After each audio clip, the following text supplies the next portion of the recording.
basicamente chamado a guiar, aquele que guia, aquele que conduz, aquele que mostra o caminho. E como eu disse que na etimologia, na origem da palavra, aquele que leva para o pasto, se a gente for olhar no campo espiritual, se o pastor ele tem a missão de conduzir a ovelha até o pasto, quando eu digo no campo espiritual, eu estou dizendo que o pastor ele tem a missão de conduzir a gente pro céu, amém? Foi fraco, de conduzir a gente pro céu. Só que durante a nossa vida, várias coisas vão nos conduzindo. Porque entra uma doença na minha casa, eu mudo o caminho, eu procuro pastor em outro lugar.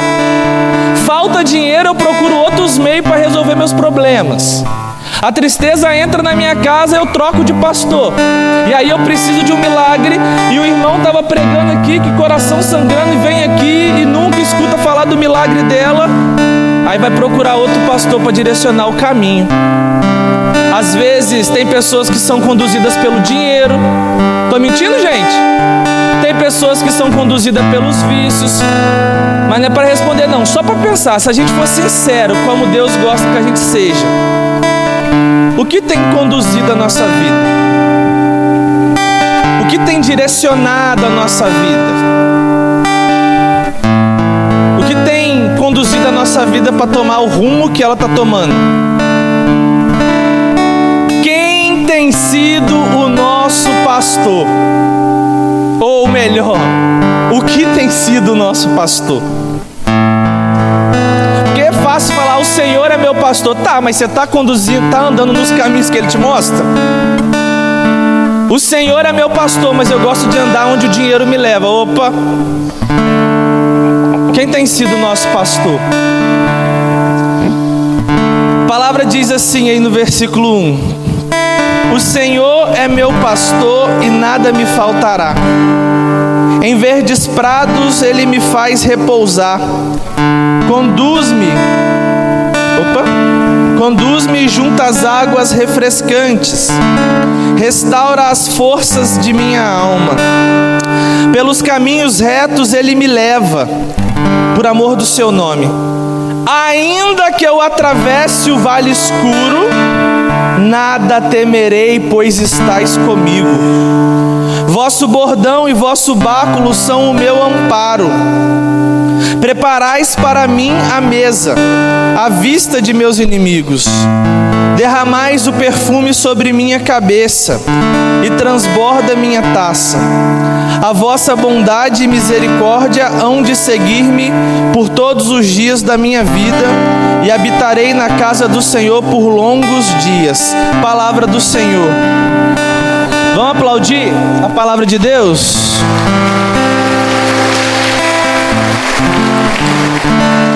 Irmãos, basicamente a gente já entendeu que o pastor, ele não é aquela pessoa que não tem nada para fazer em casa num certo dia. Ele está lá de bobeira, acorda numa manhã, vou dar uma voltinha com as minhas ovelhas por ali. Não!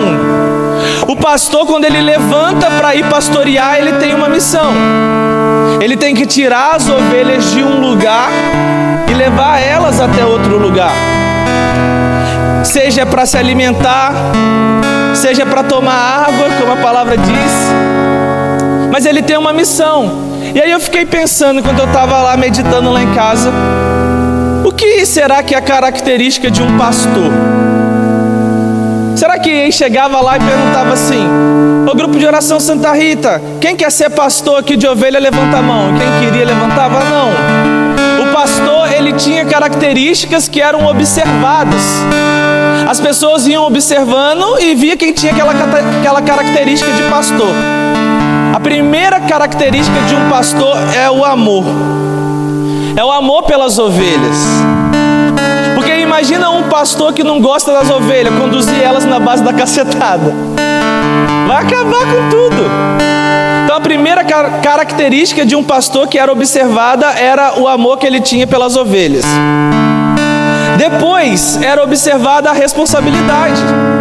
Porque naquele momento em que o pastor tirava as ovelhas do redil para levar para outro lugar, as ovelhas que estavam no caminho era a responsabilidade do pastor, sim ou não?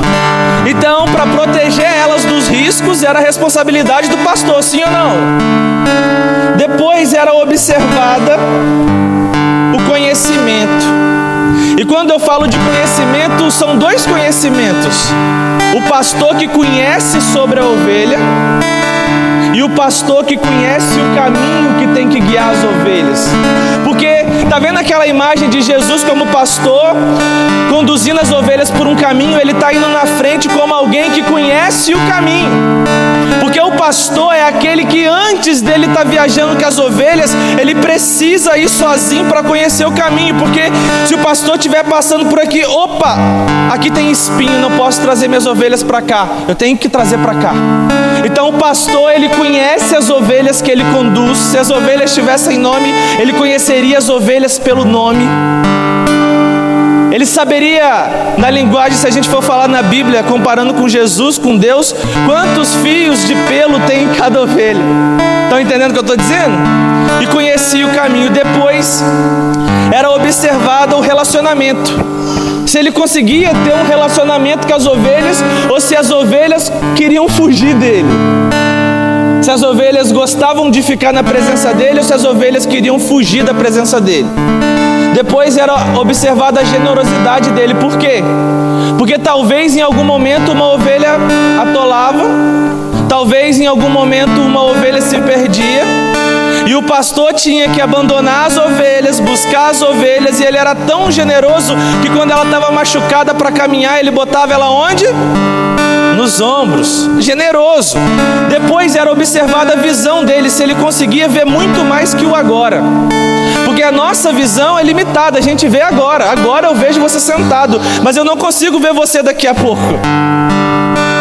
E o pastor, ele tinha que ter essa visão que observa a sua ovelha, observa os caminhos que a sua ovelha está tomando. E depois, se ele estava disposto a agir, corrigir. Porque talvez a gente saia atrás do pastor certo e no meio do caminho a gente se perde. E aí começa dizendo assim, que no versículo 1, o Senhor é o meu pastor e nada me faltará. E aí talvez você pense, nossa, mas o Senhor é o meu pastor e várias vezes na vida me faltou alguma coisa. O Senhor é o meu pastor, mas tantas vezes eu passei por situações difíceis. Olha, o Senhor é o meu pastor e às vezes eu tive que passar fome, mas entenda, porque quando o Senhor nos tira de um lugar que a gente está preso, como ovelha, e Ele começa a nos conduzir, pode ser que sim, no caminho até chegar no pasto verde, a gente vai passar pelo deserto e vai faltar comida, mas mesmo que falte comida, no coração do pastor não vai faltar vontade de me alimentar. Mesmo que no caminho eu não encontre água para tomar, no coração do pastor não vai faltar vontade de matar minha sede. Mesmo que no caminho eu caia e me machuque, mesmo que no caminho eu erre e um pouquinho desvie, no coração do pastor não vai faltar vontade de me buscar de volta. Estão entendendo isso? Não é que não vai faltar nada que a gente toque, mas no coração do pastor a vontade de nos dar sempre vai estar lá. Talvez um certo dia você saiu da sua casa para pegar uma rota. Sábado, por exemplo, estava indo pregar, eu e ela estava indo pregar em Iriri. E aí o carro estava parado no sinal, nosso carro estava parado no sinal. E eu fui botar o suporte para o celular, porque eu não sabia o caminho direitinho. E aí o sinal abriu, eu deixei para botar mais para frente. Saindo assim já para pegar a BR, 30 segundos, né, amor? Encostei o carro, colei o suporte, coloquei o celular e voltei para a pista. 30 segundos. Encostei, coloquei e voltei. O pastor tinha me chamado a percorrer um caminho. Vocês entendem isso? Que o pastor tinha me chamado a percorrer um caminho. No coração do pastor não estava programado eu me perder, mas não faltava no coração dele vontade de eu chegar onde ele me chamou para ir. 30 segundos, quando a gente entra no trevo para Piúma, 2 carros na nossa frente, um entra debaixo de um caminhão, o cara morre na hora. Poderia ter sido eu Mas o pastor olhou para mim e disse: espera um pouquinho aqui. Espera um pouquinho aqui. E quantas vezes o pastor nos livra de coisas a gente nem percebe que ele nos livrou? Quantas vezes não faltou livramento? Talvez faltou o carro não quebrar, mas a vida não faltou, tá ali a vida. E aí eu acho interessante que, no contexto geral, quando fala que do báculo que sustenta, o seu báculo me sustenta, que é aquele cajado que tem uma curvinha na ponta, que significava o que aquilo ali? Quando a ovelha estava se perdendo, ele encaixava aquela curva no pescoço da ovelha e puxava ela para o caminho. Quando a ovelha estava sem força para caminhar, ele encaixava na perna da ovelha, na pata da ovelha, e colocava ela de pé para ela continuar o caminho. Quando a gente chama o Senhor de nosso pastor, meus irmãos, durante a caminhada, tantas e tantas vezes a gente vai querer parar, tantas e tantas vezes a gente vai estar caindo, e é como se o pastor encaixasse o cajado debaixo do nosso braço e gritasse: levanta que ainda tem caminho, levanta que ainda tem caminho pela frente, levanta, levanta que ainda tem um trecho para a gente percorrer. E o problema é que a gente vive numa geração que o pastor nos tira para levar para um campo verde, onde vai ter comida em abundância, onde vai ter água em abundância, e tem ovelha gostando de ficar na areia, comendo poeira, passando sede. E aí, qual que é o interessante? O interessante é que enquanto a gente caminha, o pastor que mostra o caminho, o pastor que não bota coleira nas ovelhas. É loucura, né? Como que o pastor não coloca coleira em ovelha, vai deixar elas soltas andando atrás dele? Aí Jesus vai dizer que as minhas ovelhas conhecem a minha voz e eu conheço as minhas ovelhas, no sentido que com Deus parece que a gente está andando com coleira, mas a gente está seguindo porque conhece a voz do pastor que chama. A gente não está seguindo e nem pode seguir ele porque parece que tem uma coleira em nós, que a gente tem que andar no caminho reto. Não, eu estou andando porque eu entendi, eu escutei a voz desse pastor, e eu sei que esse pastor não me faltará com nada. Mesmo que no meu prato falte comida, no coração dele não vai faltar vontade de me alimentar. Mesmo que falte dinheiro, no coração dele não vai faltar vontade de entrar com a providência. Então parece que eu estou com uma coleira porque eu tenho que andar num caminho reto, mas eu estou livre, entende isso? Enquanto isso, o inimigo desse pastor te dá uma sensação de liberdade, deixa você escolher qualquer caminho, deixa você cair em qualquer buraco.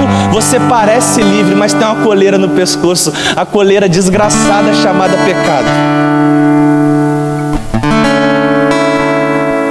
E essa é a lógica desse pastor, que faz a gente caminhar reto, parece escravo, mas na liberdade de quem escolhe. Enquanto o demônio deixa a gente livre, parece liberdade, mas com uma coleira no pescoço.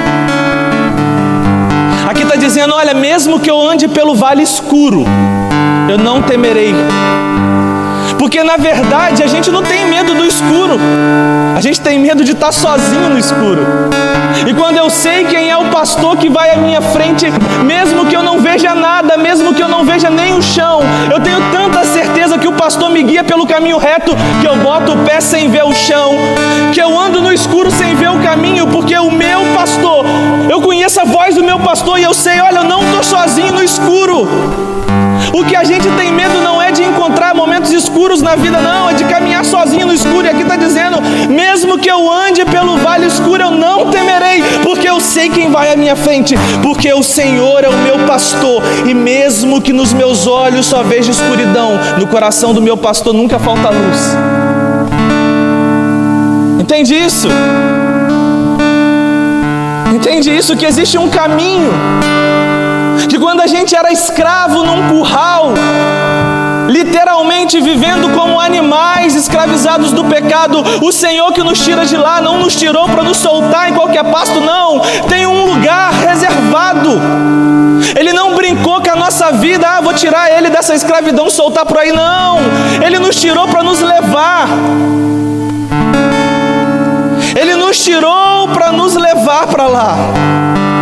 E o melhor, quando eu estou aqui, eu estou protegido. 1 Pedro capítulo 5, versículo 8, se a cabeçona não me trai, fala que O demônio, não é isso, Clodoaldo? É como um leão que ruge ao nosso redor.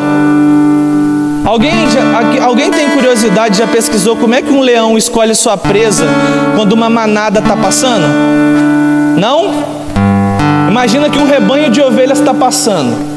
Vou usar as ovelhas para a gente entender. O leão, ele tem um senso de audição apuradíssimo. E ele fica parado ali. Ele sabe qual ovelha que está machucada porque ela bate o pé no chão diferente. E ele ataca as que estão machucadas. Entendeu o que eu quis dizer? Ele não ataca quem está caminhando. Ele não ataca quem está seguindo. Ele ataca as que querem se isolar porque estão se machucando e começa a caminhar diferente. Irmão, quando eu saio de trás do meu pastor, posso me preparar que o leão vai querer me abocanhar. Quando eu saio do caminho que o meu pastor já conhece, porque se o meu pastor passou por aqui, aqui é o mais seguro. Talvez tem leão dos dois lados, mas se o meu pastor está dizendo passa, eu passo e o leão não me encosta. E aí, irmãos, o melhor de tudo aqui estava falando assim: conduz-me junto às águas refrescantes e restaura as forças da minha alma. Enquanto a gente vai caminhando, Ele vai curando. Não sei se botaram aquela música no início por causa disso, mas enquanto a gente vai ouvindo a voz do pastor no caminho, a gente vai sendo curado. Quem canta e quem escreveu aquela música do início é o Flavinho, né? E aí esses dias eu vi ele falando um vídeo de como que ele escreveu aquela música. Tava a Larissa, que é a esposa dele. Eles eram namorados. Estavam recém-namorados e a Larissa tinha feito uns exames. E eu não vou tentar falar o nome de duas doenças, que se eu falar uma eu vou errar. Duas, então, eu sei que ela tinha duas doenças que não podia ser mãe, não podia engravidar. E ela tinha feito exames recentes. E ela não tinha nem contado pro Flávio, só que era um problema de genética, né? A mãe dela engravidou com muita dificuldade, tinha outras pessoas na família dela. Ela disse que nem pediu a Deus. Só que o pastor fez um chamado para ela e disse: vem para adoração. E ela, ouvindo a voz do pastor, foi adorar. E aí ela conta que ela não estava pedindo cura, ela não estava lembrando que estava doente. E uma pessoa, enquanto ela estava ouvindo a voz do pastor naquela adoração, enquanto ela estava adorando, uma pessoa chegou no ouvido dela e disse assim: olha, o Senhor pediu para você refazer alguns exames. Nem sei do que é, porque eu não conheço você, mas porque enquanto você estava adorando Ele, Ele te curou. Aí ela refez os exames, botou o resultado da cura e foi o presente que ela deu de noivado para ele. Porque enquanto a ovelha segue a voz do pastor, a gente vai sendo curado. Ela nem sabia que podia pedir para aquilo ser curado. Porque enquanto a gente caminha com Ele, a gente vai sendo curado de coisa que nem sabe o que precisa. E aí, irmãos, nós vamos cantar uma canção aqui, que a pedagogia de Deus é tão boa, tão grandiosa, que Ele poderia chegar para nós e pedir tudo. Olha, eu criei vocês para serem minhas ovelhas. Eu quero tudo. Na verdade, Ele é mais simples. Ele fala assim: não precisa me dar tudo agora, mas você me dá o seu próximo minuto. E aí Ele espera a gente dizer: Senhor, eu me abro ao teu querer. Eu me rendo à voz que me chama. Eu quero me submeter, eu quero andar pelos teus planos. Eu me arrependo, Senhor, dos passos que eu dei sem você e me machuquei, porque quem conhecia o caminho era você. Feche seus olhos um instante.